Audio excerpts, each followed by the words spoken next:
Hello बच्चों, अब हम बात करते हैं सीवेज ट्रीटमेंट प्लांट की कि कैसे माइक्रोब्स को सीवेज ट्रीटमेंट के लिए यूज़ किया जा सकता है। तो सबसे पहले हमें ये पता होना चाहिए कि सीवेज होता ही क्या है।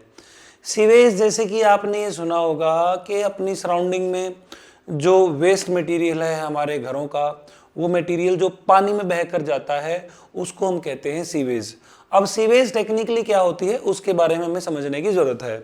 जो सीवेज है बेटा, उसके अंदर 99% है ना जो बेटा, वो होता है वाटर कंटेंट। 99% है जो बेटा इसके अंदर होता है वाटर कंटेंट। लेकिन जो 0.1% होता है, उस 0.1% में क्या क्या होता है, जो हमारे घरों से जो ह्यूमन बीइंग का जो एक्सक्रीटा है जो बहकर जाता है, वो 0.1% कंक्लूड करता है। 0.1% में क्या क्या है, जो सस्पेंडेड सॉलिड होता है। सस्पेंडेड सॉलिड क्या है, जो पानी के अंदर लटक रहा है, मतलब सस्पेंशन स्टेट में है। वो क्या है बेटा, सैंड, सिल्ट और क्ले, मतलब जो रेत के पार्ट हैं वो होते हैं। उसके अलावा कोलोइडल सब्सटेंसेस क्या होते हैं, जो ह्यूमन बीइंग का जो एक्सक्रीटा है वो कोलोइडल सब्सटेंसेस का हिस्सा होता है।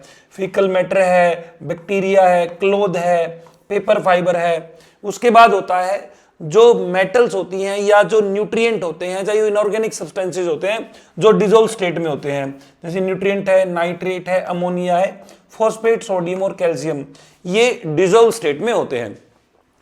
तो जो सीवेज है बेसिकली वो क्या है, सीवेज एक ऐसा वाटर है जिसके अंदर न्यूट्रिएंट डिसॉल्व होते हैं। अब इन न्यूट्रिएंट्स का क्या प्रभाव पड़ता है वाटर की क्वालिटी पर, वो हमें देखना है।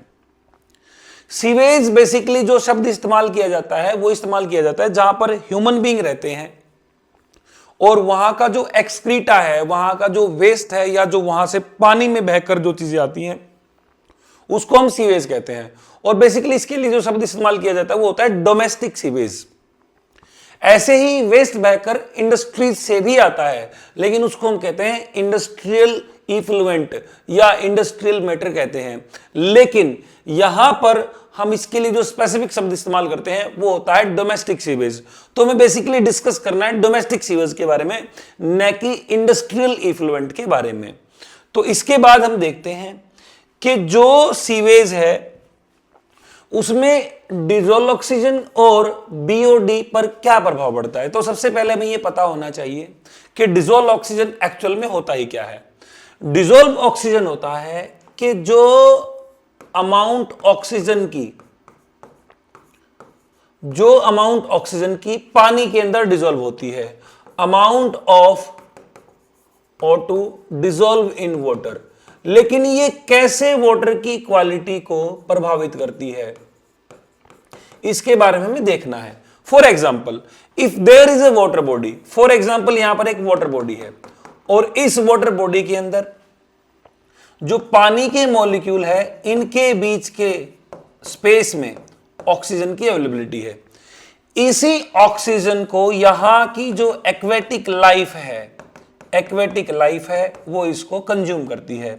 एक्वेटिक लाइफ क्या हो सकती है, फॉर एग्जांपल मान लिया मैंने कि इस पानी के अंदर फिशेज रहती है, वो फिशेज इस डिसॉल्व ऑक्सीजन को कंज्यूम करेंगी। अब सोच के देखें, यदि ये डिसॉल्व ऑक्सीजन किन्हीं कारणों की वजह से घट जाए तो जो ये एक्वेटिक लाइफ है वो प्रभावित होगी, मतलब जो मछलियां हैं वो इस पानी से गायब हो जाएंगी। तो जो ये डिसॉल्व ऑक्सीजन का लेवल है वो कैसे इस वाटर की क्वालिटी को प्रभावित करता है। आपको ये पता होना चाहिए कि यदि डिसॉल्व ऑक्सीजन का level 8 milligram per litre of water से डिक्रीज होता है तो उस वाटर को हम कहते हैं water is said to be polluted, वो वाटर पॉल्यूटेड है। मतलब डिसॉल्व ऑक्सीजन यदि घट जाए तो उसकी वजह से एक्वेटिक लाइफ प्रभावित होगी डेफिनेटली, और वो वाटर होगा पॉल्यूटेड। इसका मतलब ये है कि जो फ्रेश वाटर होता है उसके अंदर एक्वेटिक लाइफ मतलब मछलियां वगैरह सर्वाइव करती हैं। उसके बाद यदि डिसॉल्व ऑक्सीजन का लेवल और घट जाए, मतलब 4 मिलीग्राम पर लीटर से और कम हो जाए, तो उस वाटर को हम कहेंगे हेवीली पॉल्यूटेड। इसका मतलब जो डिसॉल्व ऑक्सीजन है वो एक क्राइटेरिया है जो डिस्क्राइब करता है कि वाटर पॉल्यूटेड है या फ्रेश है। ठीक बात है। तो मतलब ये कहना चाह रहे हैं हम कि जो डिसॉल्व ऑक्सीजन है वो एक्वेटिक लाइफ जैसे कि फिशेस वगैरह के सर्वाइवल के लिए रिस्पॉन्सिबल है। ठीक बात है। यदि हम थोड़ा सा और डिटेल में जानने की कोशिश करें कि डिसॉल्व ऑक्सीजन कैसे घटती है, उसके बाद बात करते हैं बेटा बीओडी की। तो यदि हम बात करें कि यदि एक वाटर है फ्रेश वाटर है, एक वाटर मैंने मान लिया कि सीवेज है, तो इन दोनों में बेसिक डिफरेंस क्या होता है? इसके बारे में बात करते हैं। जो फ्रेश वाटर होता है इसके अंदर जो न्यूट्रिएंट होते हैं, जो ऑर्गेनिक वेस्ट होता है या नाइट्रेट और नाइट्राइट्स होते हैं, ठीक है, ये कंटेंट होता है कम, तो इसीलिए इसको कंज्यूम करने वाले माइक्रोब्स भी कम होते हैं, ठीक बात है। लेकिन यदि किसी भी वाटर बॉडी के अंदर ऑर्गेनिक मैटर को ऐड कर दिया जाए, for example faecal matter add कर दिया जाए, ठीक है, कोलोइडल सब्सटेंसेस ऐड कर दिए जाएं, तो जो ये ऑर्गेनिक मैटर है ना, इसको खाने के लिए, इसको कंज्यूम करने के लिए, इसको डिग्रेड करने के लिए यहां पर माइक्रोब्स की संख्या बढ़ जाती है, माइक्रोबियल ग्रोथ होती है। जो माइक्रोबियल ग्रोथ है बेटा, ये माइक्रोबियल ग्रोथ जैसे ही बढ़ेगी तो वो इस पानी के अंदर जो डिसॉल्व ऑक्सीजन है इसको ये कंज्यूम करने लग जाएगी। तो इसका मतलब क्या है? तो जो सीवेज होता है ना, उसके अंदर माइक्रोब्स जो कि ऑक्सीजन को यूज करते हैं ताकि वो इस ऑर्गेनिक मैटर से एनर्जी ऑब्टेन कर पाए, तो वो इस डिसॉल्व ऑक्सीजन के लेवल को घटा देते हैं, जो कि इंडिकेट करता है कि पानी पोल्यूट हो चुका है। उसके बाद ये माइक्रोब जैसे जैसे इस ऑर्गेनिक मैटर को कंज्यूम करेंगे वैसे वैसे डिसॉल्व ऑक्सीजन को भी यूज करेंगे। लेकिन इसके बाद ये माइक्रोब क्या करते हैं? बाहर से ऑक्सीजन की डिमांड बढ़ा देते हैं, क्योंकि इनको ऑक्सीजन चाहिए to utilize this organic material, या इस वेस्ट को यूटिलाइज करने के लिए ये ऑक्सीजन की मांग बढ़ा देते हैं। उसी को हम कहते हैं बीओडी। तो अब आप बात को समझना, डिसॉल्व ऑक्सीजन का घटना, डिसॉल्व ऑक्सीजन का डिक्रीज होना और बायोकेमिकल ऑक्सीजन डिमांड का बढ़ना ही ये इंडिकेट करता है कि पानी के अंदर ऑर्गेनिक मटेरियल ज्यादा है, जिसकी वजह से इसके अंदर ये पर्टिकुलर माइक्रोब बढ़ गए हैं। उसके बाद क्या होगा? जो ये एक्वेटिक लाइफ जिसको हम कहते हैं, एक्वेटिक लाइफ का मतलब है, एक्वेटिक लाइफ का मतलब मैं बताना चाह रहा हूं जो कि फिशेस वगैरह हैं, फिशेस वगैरह हैं जो बेटा, वो फिशेस वगैरह इस सीवेज के वाटर के अंदर डिक्रीज हो जाएंगे। क्यों डिक्रीज हो जाएंगे? क्योंकि इनके यूज के लिए ऑक्सीजन ही अवेलेबल नहीं होगी, क्योंकि वो सारी ऑक्सीजन है जो वो इन माइक्रोब ने इस वेस्ट मतलब ऑर्गेनिक मैटर को यूज करने के लिए यूज कर ली होगी।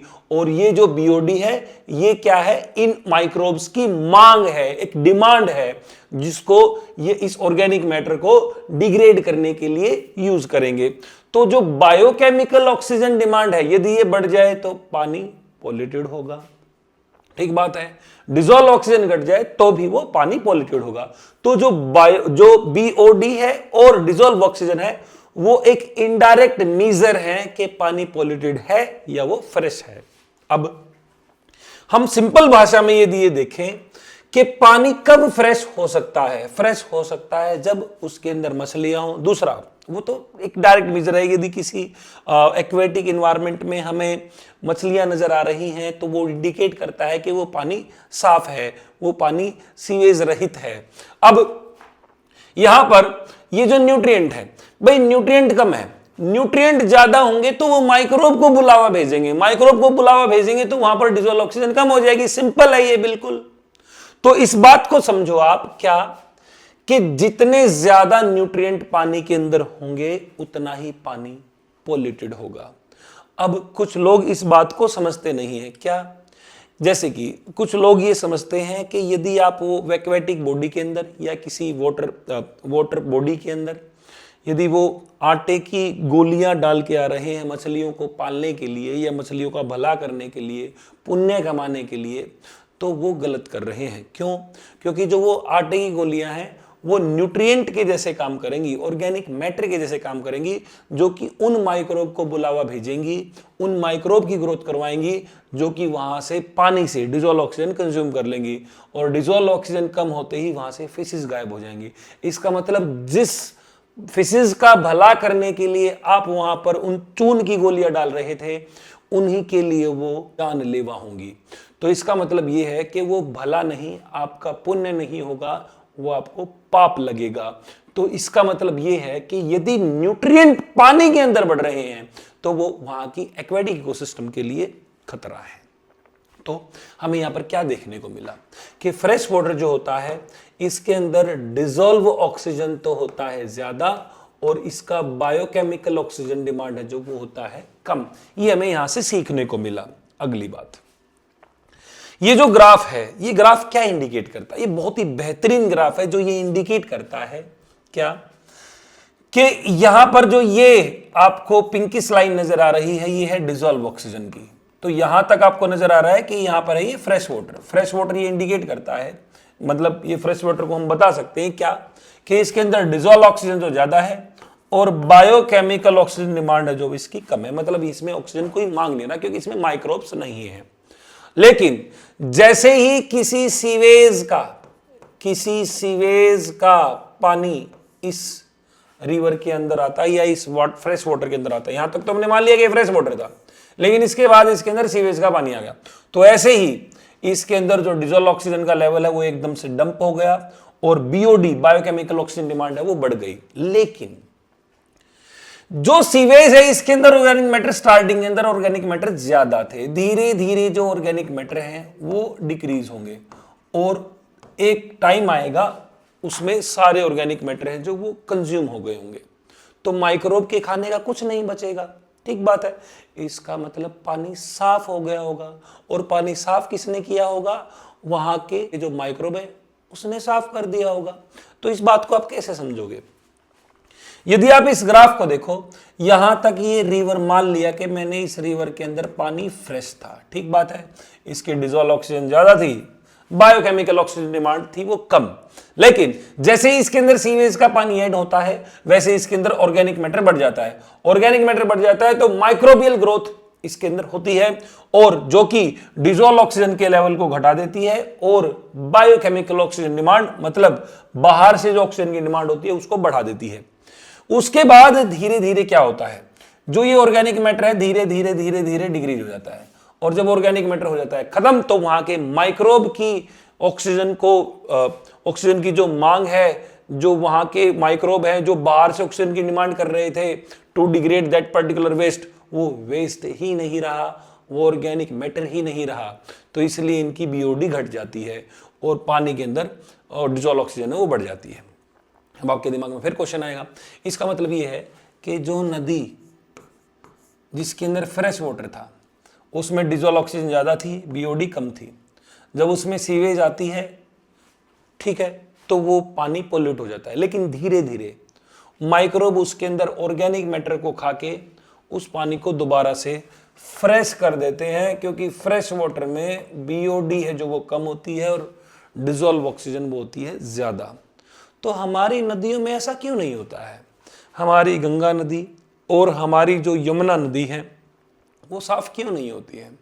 कि वो किसी, जैसे कि यमुना नदी है वो दिल्ली को क्रॉस करती है तो उसके अंदर जो वो वेस्ट इंक्रीज होता है या सीवेज ऐड होता है, उसके अंदर ऑर्गेनिक मैटर बढ़ता है, उसके बाद वो गंगा नदी दिल्ली को क्रॉस करने के बाद साफ क्यों नहीं होती है?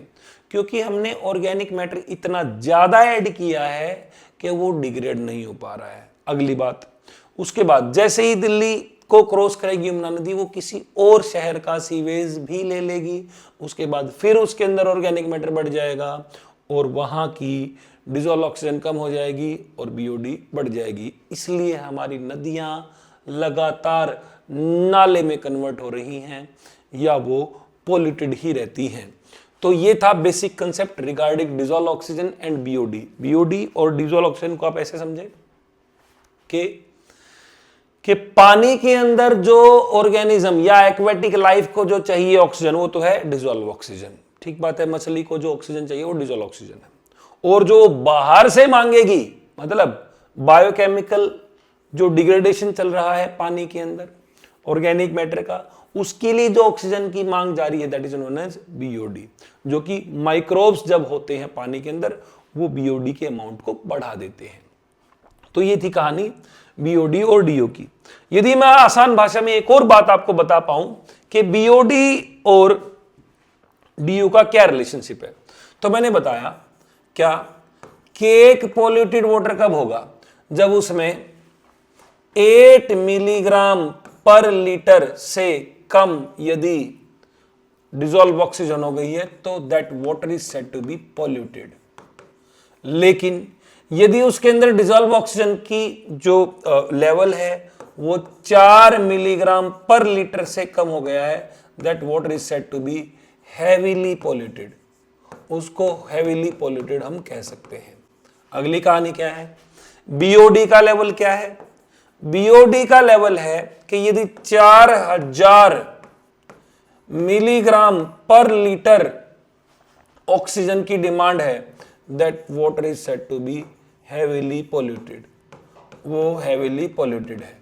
उसके बाद यदि उसकी डिमांड 1500 मिलीग्राम पर लीटर से कम है तो वो वाटर मैं कह सकता हूं लेस पॉल्यूटिंग है या लेस पॉल्यूटेड है।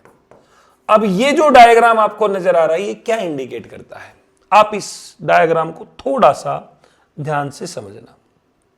देखो यहां पर ये बताया गया है, देखो इधर दिख रहा होगा आपको कि ये पानी बह रहा है, ये फ्रेश वाटर है, ठीक है, ये फ्रेश वाटर है, fresh water body, fresh water है, ठीक है। इस फ्रेश वाटर में डिसॉल्व ऑक्सीजन का लेवल ज्यादा है, बायोकेमिकल ऑक्सीजन डिमांड या बायोलॉजिकल ऑक्सीजन डिमांड है वो कम है। लेकिन जैसे ही इसके अंदर सीवेज का डिस्चार्ज हुआ वैसे ही इसके अंदर डिसॉल्व ऑक्सीजन का लेवल डिक्रीज हुआ और जो बायोकेमिकल ऑक्सीजन डिमांड है या बायोलॉजिकल ऑक्सीजन डिमांड है वो इसकी बढ़ेगी। ठीक बात है। अब बात को समझना, जैसे ही डिसॉल्व ऑक्सीजन का लेवल डिक्रीज होगा इसके अंदर जो फिशेज हैं उसकी पॉपुलेशन डिक्रीज हो जाएगी और धीरे धीरे धीरे इकोसिस्टम जो रिवर का या एक्वेटिक लाइफ का है वो खत्म हो जाएगा। ठीक है, तो बायोकेमिकल ऑक्सीजन डिमांड बढ़ जाएगी, डिसॉल्व ऑक्सीजन घट जाएगी तो एक्वेटिक लाइफ डंप हो जाएगी।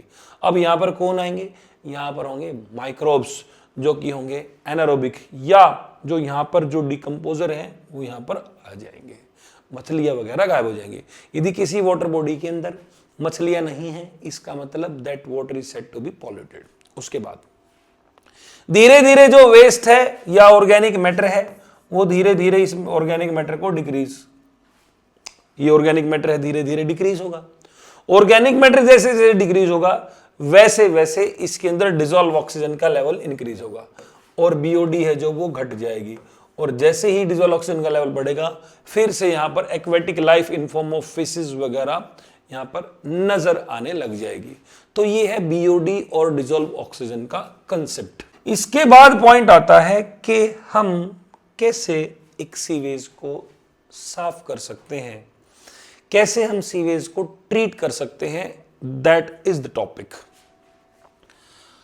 इसके लिए जो यंत्र इस्तेमाल किया जाता है that is known as sewage treatment plant, STP. जैसे कि आपने हो सकता है अलग अलग शहरों में इस प्रकार के फोटो देखे हो जिसको हम कहते हैं सीवेज ट्रीटमेंट। ये एरियल व्यू है किसी एक सीवेज ट्रीटमेंट प्लांट का। बेसिकली सीवेज ट्रीटमेंट प्लांट में होता ही क्या है ये हमें सीखना है। ये हम सीखेंगे बेटा एक चार्ट बनाकर, जो कि मुझे बहुत ही इंपॉर्टेंट लगता है, ये हमें सीखना है। जैसे कि सबसे पहले फॉर एग्जाम्पल यदि किसी भी शहर से आती है डोमेस्टिक सीवेज, डोमेस्टिक सीवेज का मतलब है कि यदि ह्यूमन हैबिटेशन से कहीं से सीवेज आती है तो उसको हम कहते हैं डोमेस्टिक सीवेज।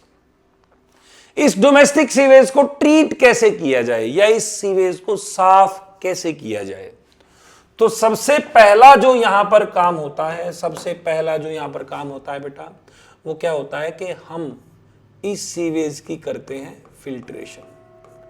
तो सबसे पहला पार्ट है दैट इज सीक्वेंशियल फिल्ट्रेशन। ये क्या होता है?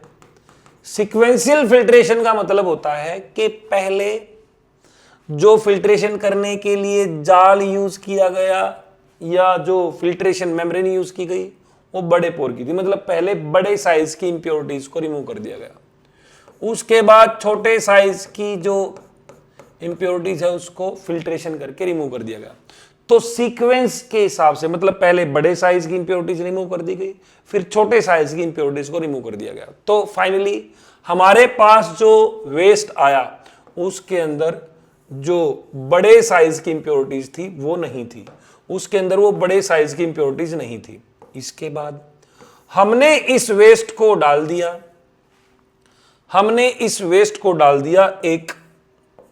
एक सेटलिंग टैंक में हमने इसको डाल दिया। सेटलिंग टैंक में जो फिल्ट्रेशन करने के बाद हमने इसके अंदर जो वेस्ट डाला है, फिल्ट्रेशन करने के बाद हमने जो इसमें वेस्ट डाला है, इस सेटलिंग टैंक के अंदर जो हैवी मैटर है वो नीचे की तरफ सेटल हो जाएगा। अब नीचे कौन सेटल होगा? वो होगा रेत, मतलब सैंड, सिल्ट और क्ले, और साथ में होंगे माइक्रोब्स जो कि इसके अंदर नीचे सेटल हो जाएंगे। Settling tank is a kind of sedimentation tank जिसमें जो हैवी मैटर है या जो हैवी सब्सटेंसेस होते हैं वो नीचे सेटल हो जाते हैं। तो नीचे जो सेटल हुआ है that is known as primary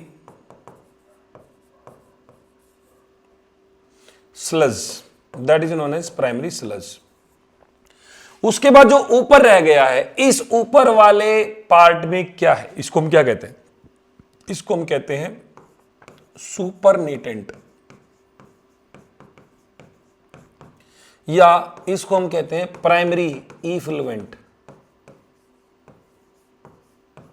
इसको प्राइमरी इफ्लुएंट कहा जाता है। मतलब हमारे पास सीवेज आई, सीवेज का हमने सीक्वेंशियल फिल्ट्रेशन किया। सीक्वेंशियल फिल्ट्रेशन करने के बाद इसके अंदर जो मटेरियल है, जो हैवी वेस्ट था जो इसके अंदर अवेलेबल था, वो नीचे सेटलिंग टैंक के अंदर नीचे डिपॉजिट हो गया।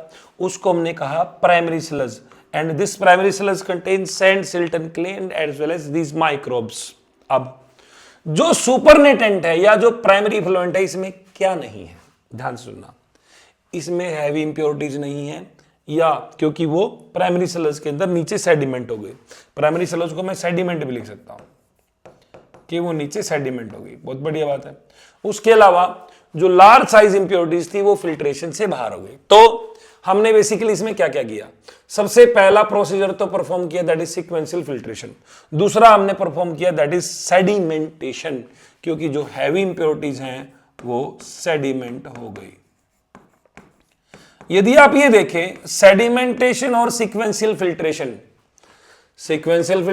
एंड सेडिमेंटेशन दोनों के दोनों फिजिकल ट्रीटमेंट का हिस्सा हैं।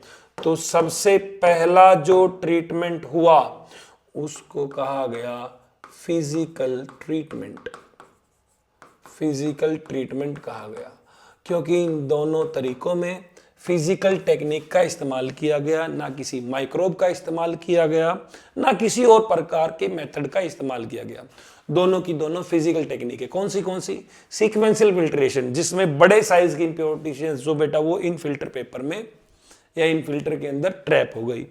दूसरा, सेडिमेंटेशन में जो हैवी इंप्योरिटीज थी वो नीचे फिल्टर आउट हो गई। इसके बाद ये नीचे डिपॉजिट हो गई। जो नीचे डिपॉजिट हुआ है या जो सेडिमेंट हुआ है that is known as primary sludge, और सेडिमेंट जो ऊपर बच गया है that is known as supernatant और प्राइमरी इफ्लुएंट। सुपरनेटेंट का यदि आप एस काट कर देखोगे तो आपको नजर आएगा इट इज नोन एज ऊपरनेटेंट, मतलब जो ऊपर वाला पार्ट है। इसके बाद इस वेस्ट को सेकेंडरी ट्रीटमेंट के लिए आगे प्रोसेस किया जाता है। सेकेंडरी ट्रीटमेंट कैसे? यहां से ये सुपरनेटेंट लिया जाएगा। सुपरनेटेंट को हम एक एरिएशन टैंक में ट्रांसफर करेंगे। This one is not settling tank, this is aeration tank, जिसके अंदर ऑक्सीजन की सप्लाई की जाती है या एयर की सप्लाई की जाती है। ठीक बात है। उसके अलावा इसके अंदर ऑक्सीजन को इवनली डिस्ट्रीब्यूट करने के लिए फैन होते हैं, मतलब जो इस पानी को मूव करवाते हैं, इस पानी को फ्लो करवाते हैं, इस पानी को घुमाते हैं। ठीक है। उसके बाद जो यहां पर बेटा इसके अंदर, इस पानी के अंदर जो डिसॉल्व ऑर्गेनिक मैटर है, अब आप ये कहोगे कि ये डिसॉल्व ऑर्गेनिक मैटर कौन सा मटेरियल बच गया? ये जो डिसॉल्व ऑर्गेनिक मटेरियल है, ये ना तो फिल्ट्रेशन में निकला, ना ये सेडिमेंटेशन में निकला, ये अब भी इस सुपरनेटेंट के अंदर डिसॉल्व फॉर्म में अवेलेबल है, डिसॉल्व ऑर्गेनिक मैटर के रूप में अवेलेबल है, जो कि माइक्रोब्स के द्वारा ही डिक्रीज किया जाता है। मतलब माइक्रोब ही इसको खा सकते हैं। कैसे? हमने क्या किया, इसके अंदर माइक्रोब ऐड कर दिए। वो माइक्रोब क्या करेंगे? ये माइक्रोब है, इसको मैं लिखूंगा हेट्रोट्रॉफिक माइक्रोब्स। ये माइक्रोब कौन है? ये माइक्रोब है fungi and bacteria. Fungi and bacteria ये ऑर्गेनिज्म क्या करेंगे? इस ऑर्गेनिक मैटर को कंज्यूम करेंगे। ठीक बात है। इस ऑर्गेनिक मैटर को कंज्यूम करेंगे। जिसने पानी को पोल्यूट किया था, उन्हीं ऑर्गेनिक मैटर को ये कंज्यूम करेंगे। ठीक बात है। और हम इसके लिए ऑक्सीजन बाहर से सप्लाई कर रहे हैं। मतलब इनिशियली इसकी जो ऑक्सीजन की डिमांड इसलिए ज्यादा है क्योंकि इसके अंदर वेस्ट ज्यादा है। वेस्ट जितना ज्यादा होगा उतना ही इसके अंदर फंगी और बैक्टीरिया होंगे। फंगी और बैक्टीरिया के लिए हमने पूरा माहौल बना रखा है। किस लिए? ताकि वो इस सारे ऑर्गेनिक मैटर को कंज्यूम कर ले। और फंगी के हाइफे में यहां पर बैक्टीरिया जो इन हाइफे के अंदर दोनों इस वेस्ट को कंज्यूम करने में लगे हुए हैं। दोनों के लिए अच्छा सा माहौल बना हुआ है। दोनों रिप्रोड्यूस कर रहे हैं, दोनों ऑर्गेनिक मैटर कंज्यूम कर रहे हैं, दोनों के लिए हम ऑक्सीजन दे रहे हैं ताकि ये ऑर्गेनिक मैटर घट जाए और पानी साफ हो जाए।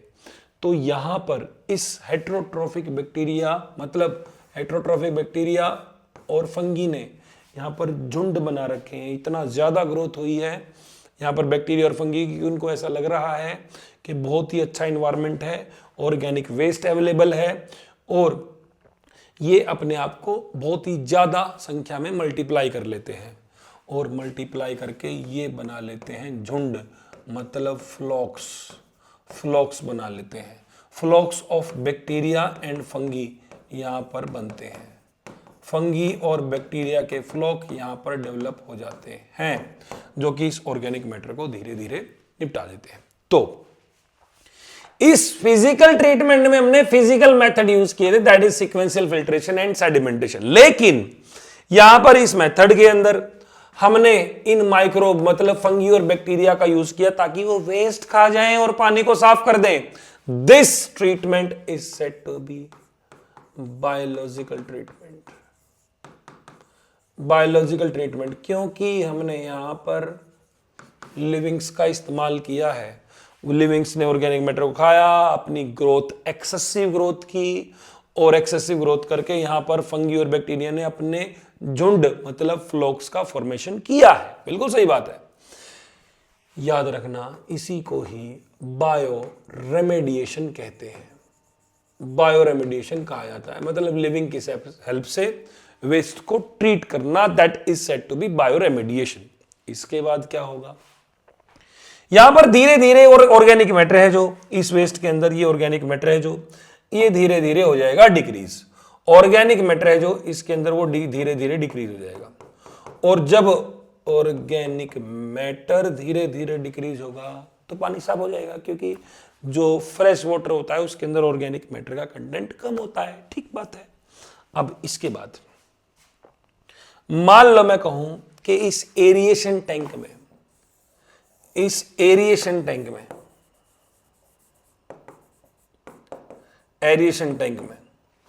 यदि ऑर्गेनिक मैटर है वो धीरे धीरे हो गया डिक्रीज। ऑर्गेनिक मैटर है जो कि धीरे धीरे हो गया डिक्रीज। तो इसका प्रभाव क्या पड़ेगा, डिसॉल्व ऑक्सीजन है ये तो हो जाएगी इंक्रीज, और बीओडी बायोकेमिकल ऑक्सीजन डिमांड है वो हो जाएगी कम, क्योंकि ऑर्गेनिक मैटर कम हो गया और इसको खाने वाले बैक्टीरिया और फंगी भी, हेटेरोट्रोपिक बैक्टीरिया और फंगी भी हो गए कम। अब हम ये कह सकते हैं कि इसके अंदर ऑर्गेनिक मैटर को बैक्टीरिया और फंगी के द्वारा कंज्यूम कर लिया गया है। अब जो यहां से जो हमारे पास मटेरियल होगा उसको हम एक और सेटलिंग टैंक में ट्रांसफर करेंगे, सेटलिंग टैंक में ट्रांसफर करेंगे। हमने यहां पर जो लिया है that is settling tank, settling tank. इस सेटलिंग टैंक में हमने क्या किया,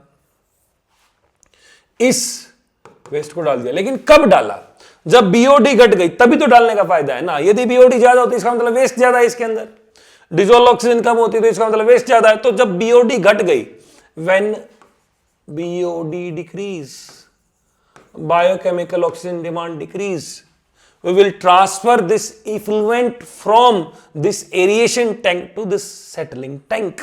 settling tank में हम इसको ट्रांसफर कर देंगे। तो क्या होगा, जो माइक्रोबियल फ्लॉक्स थे, झुंड थे फ्लॉक्स, वो नीचे डिपॉजिट हो जाएंगे एज सेकेंडरी स्लज।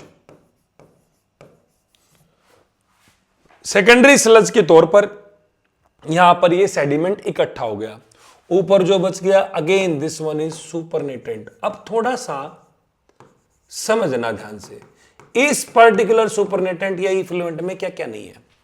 बड़े साइज की इंप्योरिटीज फिल्ट्रेशन से निकाल दी गई, हैवी इंप्योरिटीज सेडिमेंटेशन से निकाल दी गई, मतलब फिजिकल ट्रीटमेंट में बड़े साइज की इंप्योरिटीज जो हैवी इंप्योरिटीज हैं वो दोनों रिमूव कर दी गई। उसके बाद सेकेंडरी ट्रीटमेंट, मतलब जो बायोकेमिकल ट्रीटमेंट था या जो बायोलॉजिकल ट्रीटमेंट था, इसके अंदर जो ऑर्गेनिक मैटर है वो इस माइक्रोब ने खा लिया। लिविंग का यूज तो हमने यही किया है, तो जो चैप्टर का रिलेशन है वो इस सेकेंडरी ट्रीटमेंट से है, मतलब वो इस बायोलॉजिकल ट्रीटमेंट से है। बायोलॉजिकल ट्रीटमेंट को हम सेकेंडरी ट्रीटमेंट भी कहते हैं, सेकेंडरी ट्रीटमेंट भी कहते हैं, और जो फिजिकल ट्रीटमेंट है इसको हम प्राइमरी ट्रीटमेंट भी कहते हैं। तो कौन से ट्रीटमेंट में माइक्रोब का यूज किया गया, दैट इज सेकेंडरी ट्रीटमेंट। ठीक बात है, सेकेंडरी ट्रीटमेंट में डिसॉल्व जो ऑर्गेनिक मैटर था वो घटा दिया गया। ठीक है, तो सारी चीजें पानी में से निकल चुकी है। क्या क्या निकल चुका है, बड़ी साइज की इंप्योरिटी सीक्वेंशियल फिल्ट्रेशन से निकल गई, हैवी इंप्योरिटी सेडिमेंटेशन से निकल गई, और जो डिसॉल्व ऑर्गेनिक मैटर था वो सेकेंडरी ट्रीटमेंट मतलब बायोरेमेडिएशन मतलब बायोकेमिकल ट्रीटमेंट से निकल गया। अब जो ये सुपरनेटेंट है, इस सुपरनेटेंट में हम मान लेते हैं कि ऑर्गेनिक बायोडिग्रेडेबल ऑर्गेनिक वेस्ट नहीं है, दूसरा हैवी इंप्योरिटीज नहीं है, तीसरा लार्ज साइज इंप्योरिटीज नहीं है। तो फिर क्या हो सकता है, क्या ये पानी सीवेज से पीने लायक हो गया है? नहीं, क्योंकि इस पानी के अंदर अब भी हैवी मेटल हो सकती हैं जो कि किसी माइक्रोब ने यूज नहीं की। ठीक बात है, और ऐसा नॉन बायोडिग्रेडेबल सब्सटेंस हो सकता है जो कि डिग्रेड हुआ ही नहीं है, तो ये अभी भी पानी पीने लायक नहीं है। लेकिन ये पानी अब रिवर में बहाने के लायक जरूर है। तो इस पानी को हम नदी में बहा सकते हैं या इरिगेशन पर्पस के लिए इसको यूज किया जा सकता है। मतलब कि सेकेंडरी ट्रीटमेंट के बाद जो पानी है वो लगभग साफ हो जाता है और उसको हम रिवर में बहा सकते हैं या इरिगेशन पर्पस के लिए खेतों में यूज कर सकते हैं। लेकिन that water is still not portable. Portable मतलब ये पीने लायक अब भी नहीं है, क्योंकि इसके अंदर हो सकता है कुछ ऐसी हैवी मेटल हो, ऐसी टॉक्सिक मेटल हो, ऐसा नॉन बायोडिग्रेडेबल सब्सटेंस हो जो कि माइक्रोब डिग्रेड ना कर पाए हो। तो सेकेंडरी ट्रीटमेंट के बाद जो सुपरनेटेंट है या इफ्लुएंट है, इसको नदी में बहा दिया जाता है। तो सिलेबस में दो ही ट्रीटमेंट दिए गए हैं, प्राइमरी ट्रीटमेंट और सेकेंडरी ट्रीटमेंट। सेकेंडरी ट्रीटमेंट के बाद इस पानी को रिवर में बहा दिया जाता है या इरिगेशन पर्पस के लिए यूज किया जाता है। अब आपके दिमाग में क्वेश्चन आएगा, जो ये स्लज है, इस स्लज में कौन है?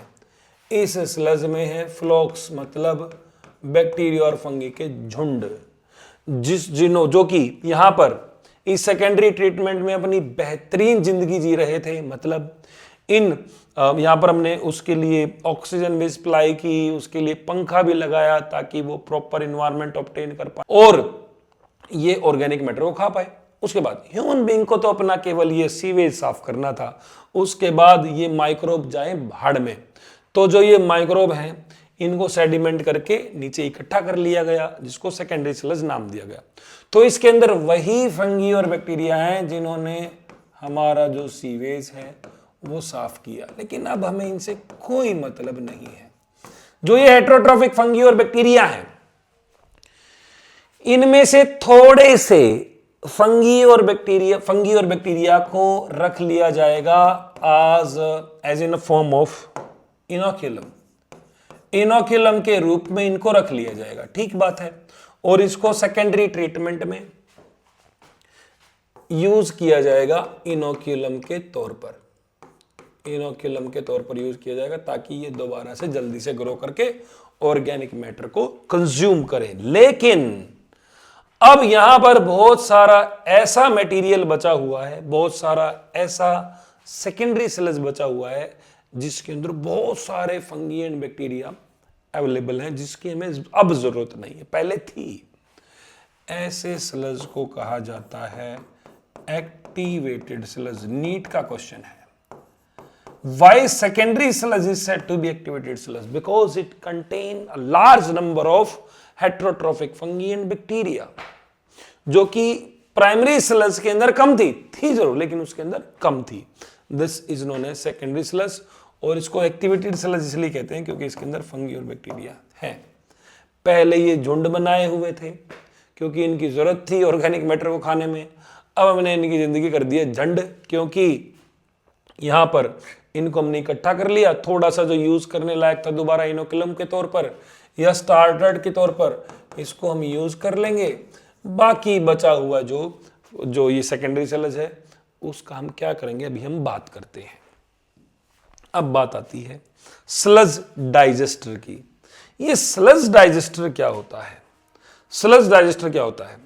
तो हमने क्या किया, एक टैंक लिया। इस टैंक के अंदर हमने प्राइमरी स्लज डाली, प्राइमरी एंड सेकेंडरी स्लज दोनों ऐड कर दी, प्राइमरी और सेकेंडरी स्लज दोनों ऐड कर दी। प्राइमरी और सेकेंडरी स्लज में बहुत सारा, पहली भी बात तो क्या है, माइक्रोब अवेलेबल है और ऑर्गेनिक मैटर भी अवेलेबल है। और हमने जिस टैंक में इसको डाला है वो टैंक एनारोबिक टैंक है, इसमें ऑक्सीजन नहीं है। इसका मतलब यार इसमें जो प्राइमरी स्लज के अंदर, सेकेंडरी स्लज के अंदर जो एरोबिक हेटेरोट्रॉफिक ऑर्गेनिज्म थे, हेटेरोट्रॉफिक ऑर्गेनिज्म थे, वो इस टैंक के अंदर, एनारोबिक टैंक के अंदर आते ही मर जाएंगे, क्योंकि ह्यूमन बीइंग ने अपना काम कर लिया ना, इसके अंदर वो मर जाएंगे, ठीक बात है। तो इस एनारोबिक टैंक के अंदर जो स्लज डाली गई प्राइमरी और सेकेंडरी, इसको हम ऐसे माइक्रोब से ट्रीट करेंगे जो कि स्लज को ही खा जाएंगे, और वो है एनारोबिक माइक्रोब्स। एनारोबिक माइक्रोब कौन से हैं? वो है मिथाइनोजेंस। मिथाइनोजेंस हमने डाल दिए इस टैंक के अंदर, और जो स्लज है वो डाल दी प्राइमरी और सेकेंडरी दोनों।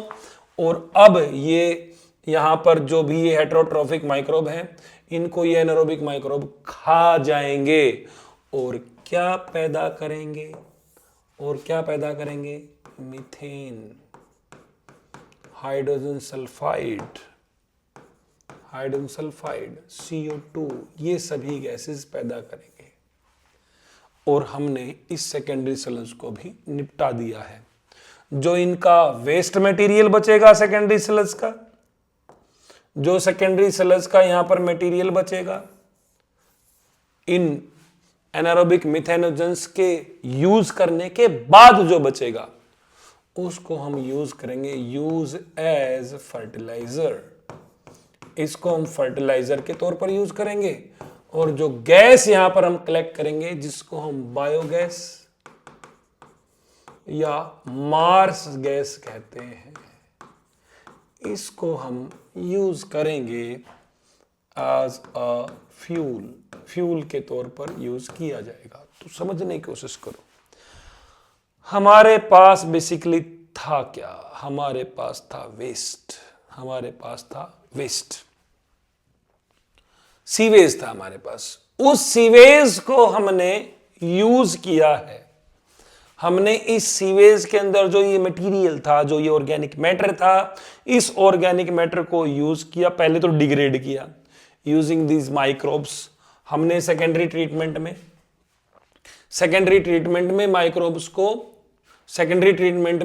माइक्रोब्स को यूज किया टू डिग्रेड द वेस्ट।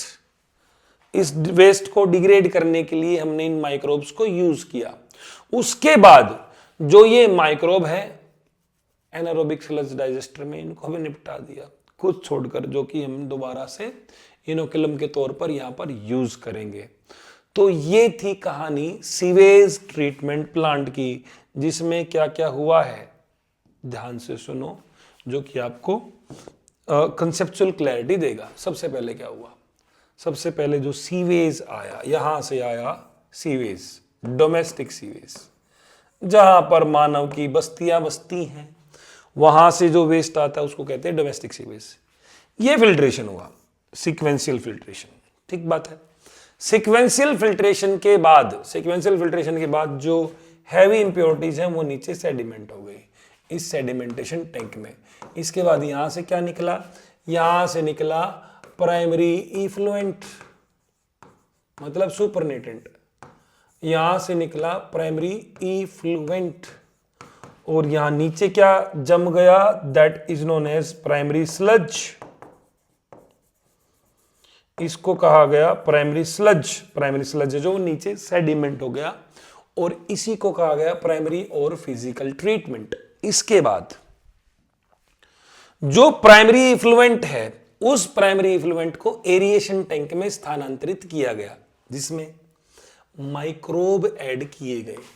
हालांकि इसमें कुछ माइक्रोब पहले से ही होते हैं, हेटेरोट्रोफिक माइक्रोब यूज किए गए। कौन से फंगी एंड बैक्टीरिया इसके अंदर ऐड किए गए, ताकि इसके अंदर वो ऑर्गेनिक मैटर को खाकर इसकी बीओडी को घटा दे। तो इसकी जब बीओडी डिक्रीज हो गई, व्हेन बीओडी डिक्रीज, इसको ट्रांसफर कर दिया गया सेटलिंग टैंक में, जिसमें नीचे सेकेंडरी स्लज इकट्ठी हो गई, जिसके अंदर ऑर्गेनिक मैटर, मतलब जिसके अंदर माइक्रोब वगैरह थे, फ्लॉक्स थे, झुंड थे। उसके बाद इस स्लज को यहां पर मिथेनोजेंस को सौंप दिया गया, ताकि इनका भी डिग्रेडेशन हो जाए, क्योंकि ह्यूमन बीइंग ने यूज कर लिया ना इसके माइक्रोब को। अब ह्यूमन बीइंग इनको भी निपटाएगा और बायोगैस का फॉर्मेशन करेगा, और जो वेस्ट मटेरियल जो बच गया है, that can be use as bio fertiliser in agriculture fields. इसके बाद नेक्स्ट टर्सरी ट्रीटमेंट, सिलेबस में नहीं है लेकिन आपको सीखना है, ध्यान रखना, हमने पढ़ा। सेकेंडरी ट्रीटमेंट के बाद जो पानी है वो रिवर में बहाने के लायक हो जाता है या इरिगेशन पर्पस के लिए यूज किया जा सकता है, लेकिन वो पीने लायक नहीं होता है। यदि हम सेकेंडरी ट्रीटमेंट के बाद जो पानी या इफ्लुएंट हमारे पास आया है, सुपरनेटेंट हमारे पास आया है, यदि हम इसको पीने लायक बनाना चाहें तो क्या करें। यदि हम उसको पीने लायक बनाना चाहते हैं तो हमें उसका टर्सरी ट्रीटमेंट या फिजियोकेमिकल ट्रीटमेंट करना होगा। मतलब सेकेंडरी ट्रीटमेंट के बाद जो पानी है उसको हम क्या करेंगे, आरओ से साफ कर लेंगे, हो जाएगा पीने लायक। ओजोनाइजेशन कर देंगे, हो जाएगा पीने लायक। क्लोरीन का ट्रीटमेंट दे देंगे, हो जाएगा पीने लायक। यूवी रेडिएशन से रेडिएट कर देंगे ताकि उसके अंदर हार्मफुल माइक्रोब्स वगैरह हैं वो मर जाए, हो जाएगा पीने लायक। उसको हम कहते हैं टर्सरी ट्रीटमेंट। मतलब जो आरओ वगैरह का इस्तेमाल है वो इस टर्सरी ट्रीटमेंट के तौर पर किया जाता है। जो सेकेंडरी ट्रीटमेंट के बाद इफ्लुएंट होता है, ओजोनाइजेशन किया जाता है, आरओ का यूज किया जाता है, माइक्रोफिल्ट्रेशन की जाती है, यूवी रेडिएशन का यूज किया जाता है, हाइड्रोजन पेरोक्साइड का यूज किया जाता है। ये ओवरव्यू है। ये मुझे सबसे बेहतरीन एक डायग्राम लगा कि कैसे सीवेज ट्रीटमेंट प्लांट ऑपरेट होता है। देखो क्या दिया गया है। सबसे पहले वेस्ट वाटर आया, सीक्वेंशियल फिल्ट्रेशन हुआ, उसके बाद सेडिमेंटेशन टैंक में जो रेत है वो नीचे इकट्ठा हो गया, दिस इज प्राइमरी स्लज, ये प्राइमरी स्लज है और ये प्राइमरी, ये सुपरनेटेंट है या इफ्लुएंट यहां पर है। उसके बाद इसको सेटलिंग टैंक में डाला गया। सेटलिंग टैंक में डालने के बाद, सेटलिंग टैंक में डालने के बाद, सेटलिंग, ये प्राइमरी स्लज था, इसको सेटलिंग टैंक में, सॉरी प्राइमरी, ये सुपरनेटेंट है, सुपरनेटेंट है और ये प्राइमरी स्लज है। इसके बाद प्राइमरी सुपरनेटेंट को ट्रांसफर किया गया सेडिमेंटेशन टैंक के अंदर, जिसके अंदर नीचे है जो वो स्लज इकट्ठी हो गई। स्लज को इकट्ठा करके इस एनारोबिक स्लज डाइजेस्टर में रखा गया, जहां पर स्लज को डाइजेस्ट किया जाएगा एनारोबिकली। उसके बाद जो यहां पर ये इफ्लुएंट है, इसको एरिएशन टैंक में डाला गया बायोलॉजिकल ट्रीटमेंट के लिए, बायोलॉजिकल ट्रीटमेंट के लिए एरिएशन टैंक में डाला गया। यहां पर माइक्रोब वगैरह ने अपने झुंड बनाए, फंगी और बैक्टीरिया ने। उसके बाद इसको फिर से सेटलिंग टैंक में डाला गया और ये सेकेंडरी सेडिमेंटेशन टैंक है, जिसमें नीचे यहां पर सेकेंडरी स्लज है, जिसको टेक्निकली एक्टिवेटेड स्लज कहते हैं, जिसमें ज्यादा फंगी और माइक्रोब अवेलेबल हैं, फंगी और बैक्टीरिया अवेलेबल है, जो कि इस प्राइमरी स्लज के साथ सेकेंडरी स्लज दोनों के दोनों एनारोबिक स्लज डाइजेस्टर में आ जाती हैं और यहां पर मिथेनोजन की सहायता से इसको डाइजेस्ट किया जाता है और बायोगैस बनाई जाती है और डाइजेस्टेड स्लज को मैन्योर मतलब एग्रीकल्चर फील्ड में यूज किया जाता है। ये मुझे सबसे बेहतरीन डायग्राम लगा सीवेज ट्रीटमेंट प्लांट के लिए। अब सीवेज ट्रीटमेंट प्लांट का हमारे देश के लिए क्या इंपॉर्टेंस हो सकता है, जैसे कि किसी भी शहर में, इंडिया एक बड़ी आबादी वाला देश है, उसके अंदर शहर है जो उनकी भी आबादी बहुत ज्यादा है, और जो बड़े बड़े जितने भी शहर हैं, जैसे कि दिल्ली है, कानपुर है, इलाहाबाद है, प्रयागराज जिसको आज हम कहते हैं, या जो कोस्टल एरिया में जो भी सिटीज बसी हुई हैं, वो सभी की सभी रिवर या कोस्टल एरिया के आसपास अवेलेबल होती है, मतलब सेटल्ड होती है। जो रिवर है वो बेसिकली पहले पानी का सोर्स के तौर पर यूज किया जाता था, ऑब्वियसली आज भी यूज किया जाता है, लेकिन आज लोगों को उसकी इंपॉर्टेंस इसलिए नहीं पता क्योंकि लोगों को लगता है कि पानी रिवर से नहीं, उनके घर में आने वाली वाटर सप्लाई से आता है, इसलिए वो पानी मतलब वाटर बॉडी को मतलब रिवर को कुछ नहीं समझते हैं, तो वो रिवर को पोल्यूट रखते हैं और सोचते हैं कि टूंटी से या वाटर सप्लाई से पानी साफ आएगा, क्योंकि उनको ये इल्म नहीं है कि जो ये घर पर पानी की सप्लाई हो रही है या तो ये अंडरग्राउंड वाटर है या वो जो रिवर जिसको आप पोल्यूट कर रहे हैं वहां का पानी आपके घर पर आ रहा है। ये बात समझी नहीं जाती है आज के सोसाइटी में, इसलिए हम रिवर को पोल्यूट कर रहे हैं। तो ऐसा आज से नहीं हो रहा है, ऐसा बहुत समय से हो रहा है कि हम गंगा को भी पोल्यूट कर रहे हैं। जिस नदी को हम मां के तौर पर पूजते हैं उसी नदी को सबसे ज्यादा पोल्यूट किया जाता है। ऐसे देश जिसमें नदी को नदी समझा जाता है, मां नहीं समझा जाता, वहां पर नदियां साफ हैं, और इस देश में जहां पर नदियों को मां कहा जाता है वहां पर नदियां ज्यादा पोल्यूट हैं। तो इसके लिए भारत सरकार ने 1986 में गंगा रिवर के पोल्यूशन को कम करने के लिए गंगा एक्शन प्लान लाया। क्या था प्लान का हिस्सा? प्लान का हिस्सा यह था कि फॉर एग्जांपल ये गंगा रिवर है और इस गंगा रिवर के आसपास जितने भी सिटीज हैं, इन सिटीज का सीवेज डायरेक्टली इसमें ना आए, इस रिवर में ना आए, नहीं तो ये पानी पोल्यूट हो जाएगा। इंस्टेड ऑफ दिस, इस प्रोजेक्ट में ये शामिल किया गया कि सीवेज ट्रीटमेंट प्लांट लगाए जाएं और पानी को साफ करके गंगा रिवर में डाला जाए ताकि वो गंगा पोल्यूट ना हो। लेकिन गंगा 1986 के बाद और भी पोल्यूट हो गई साफ होने की बजाय, क्योंकि हमने एसटीपी को इंस्टॉल ही नहीं किया, हमने सीवेज ट्रीटमेंट प्लांट लगाए ही नहीं। हम डायरेक्टली इन सिटीज के वेस्ट को इस पानी के अंदर या इस गंगा के अंदर डालते रहे, जिसकी वजह से गंगा और पोल्यूट हो गई। तो गंगा एक्शन प्लान लाया तो गया था 1986 में, लेकिन इसका कोई हमें बेनिफिट नहीं मिला। इसके बाद सरकारें आती रही, सरकारें जाती रही, इस एक्शन प्लान का नाम बदलकर नमामि गंगे कर दिया गया। नमामि गंगे कर दिया गया। कुछ समय तक इसका प्रभाव पड़ा, लेकिन ज्यादा ऐसा प्रभाव नहीं पड़ा कि हमारी गंगा बिल्कुल साफ हो गई हो। गंगा मैली ही होती रही और इस GAP मतलब गंगा एक्शन प्लान का कोई प्रभाव नहीं पड़ा। तो मुख्य उद्देश्य क्या है गंगा एक्शन प्लान का? मुख्य उद्देश्य ये था कि STP इंस्टॉल किए जाएं, सीवेज ट्रीटमेंट प्लांट इंस्टॉल किए जाएं, ताकि जो सीवेज है जो सिटीज का, वो ट्रीट करके रिवर में डाला जाए, न कि बिना ट्रीट किए। लेकिन ऐसा संभव नहीं हो पाया। इसके बाद यमुना एक्शन प्लान लाया गया 1993 में, जो कि आज का हॉट मुद्दा भी है। 1993 में YAP यमुना एक्शन प्लान लाया गया, लेकिन आज तक भी यमुना साफ नहीं हुई है, जो कि एक पॉलिटिकल सोशल मुद्दा भी है, एक पॉलिटिक्स का मुद्दा भी। हम पॉलिटिक्स के मुद्दे में नहीं जाएंगे, लेकिन आपको ये पता होना चाहिए गंगा तो आज भी साफ, या गंगा और यमुना आज भी साफ नहीं हुई है, वो डे बाय डे ज्यादा पोल्यूट हो रही हैं। इससे ज्यादा तो गंगा साफ कोरोना के टाइम पर जो लॉकडाउन लगा था उसमें हो गई थी।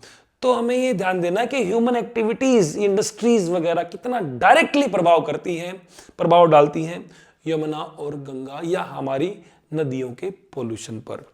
तो ये थी कहानी गंगा एक्शन प्लान और यमुना एक्शन प्लान, जो कि रिलेटेड है सीवेज ट्रीटमेंट प्लांट से।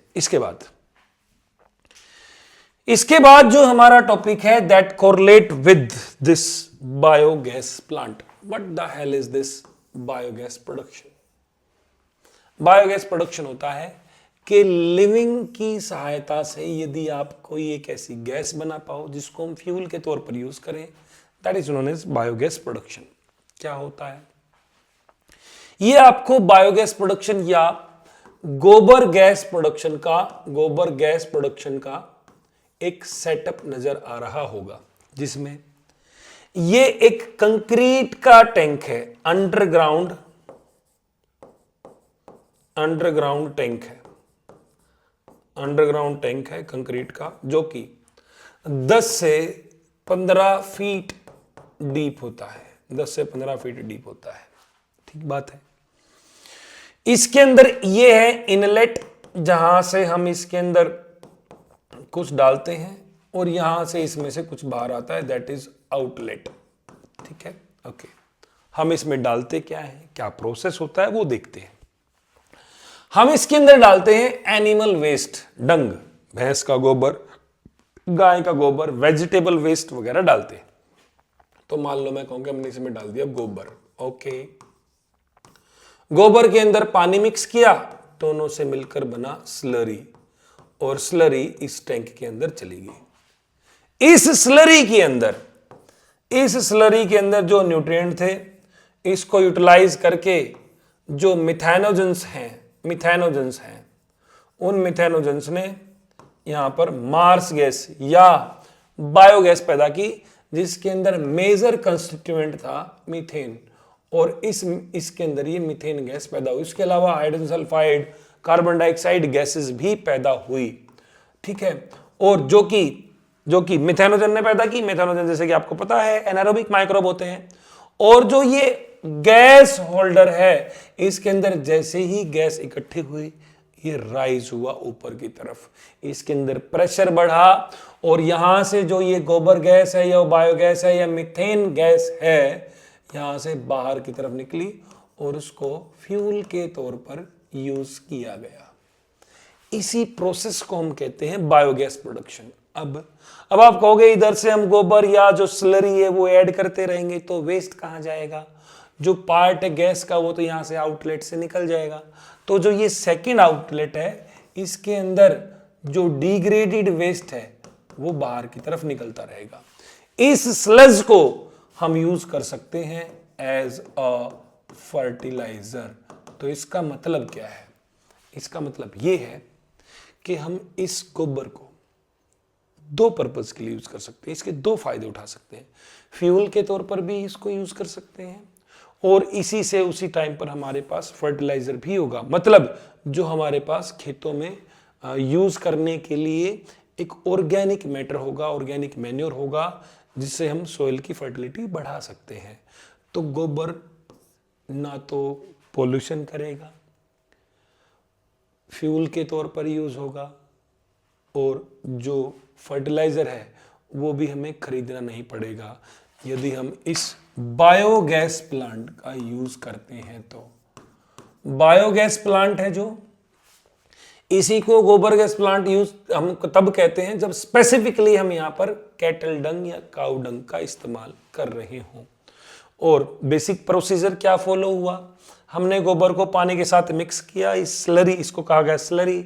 स्लरी इस एनारोबिक टैंक के अंदर, या डीप जो टैंक है 10 से 15 फीट का कंक्रीट का बना हुआ, इसके अंदर गई और यहाँ पर एनारोबिक कंडीशन, यहाँ पर मिथेनोजन ने अपना एक्शन परफॉर्म किया और मीथेन गैस बनाई, जिसके अंदर कार्बन डाइऑक्साइड और हाइड्रोजन सल्फाइड भी शामिल है। हाइड्रोजन सल्फाइड शामिल है जो कि गैसेस का मिक्सचर हम यूज करते हैं फ्यूल के तौर पर, और जो बचा हुआ वेस्ट है उसको हम फर्टिलाइजर के तौर पर हमारे खेतों में यूज करते हैं, जो कि एक बहुत ही अच्छा फर्टिलाइजर माना जाता है।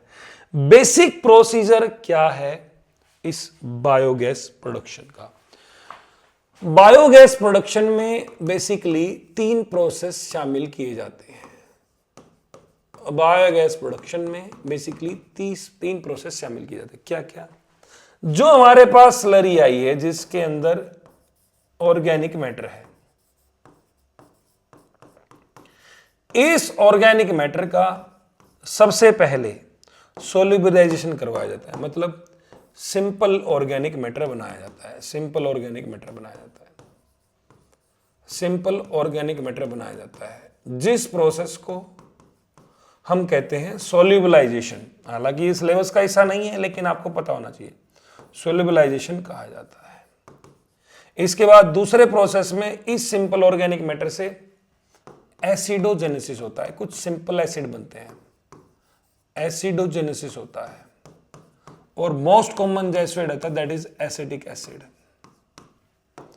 इसको हम कहते हैं एसिटिक एसिड कहते हैं। और इस एसिटिक एसिड से मीथेन गैस है जो बेटा वो पैदा होती है, और उस प्रोसेस को कहा जाता है मिथेनोजेनेसिस।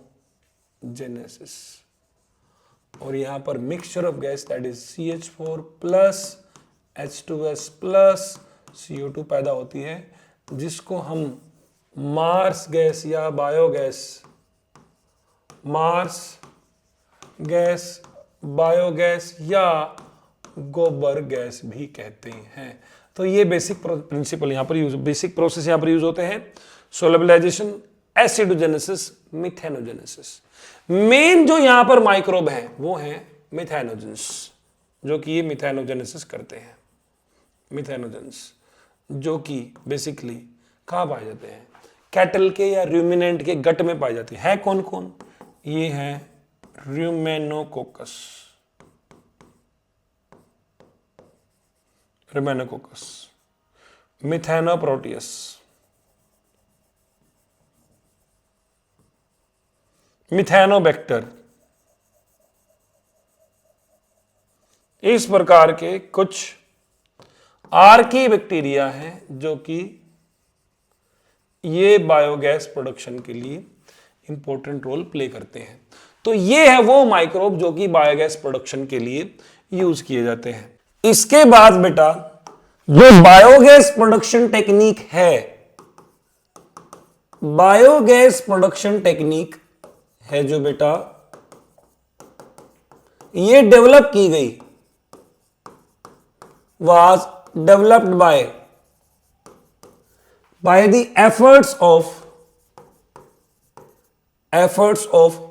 IARI, जो कि इंस्टीट्यूट है एग्रीकल्चर रिसर्च से रिलेटेड। क्या नाम है इसका? Indian agriculture research institute. Research institute. India के अंदर जो ये बेटा एक प्राइम इंस्टीट्यूट है जो कि एग्रीकल्चर रिसर्च के लिए जाना जाता है, जो कि है IARI। कहां लोकेटेड है? दिल्ली में लोकेटेड है बेटा। उसके बाद दूसरा है कमीशन। कौन सा है? वो है बेटा KVIC, जिसको हम कहते हैं खादी विलेज इंडस्ट्रियल कमीशन। इन कमीशन और इस इंस्टीट्यूट की सहायता से यह टेक्निक इंडिया में डेवलप की गई।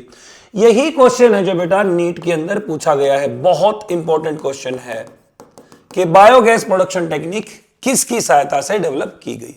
यह था बायोगैस प्लांट।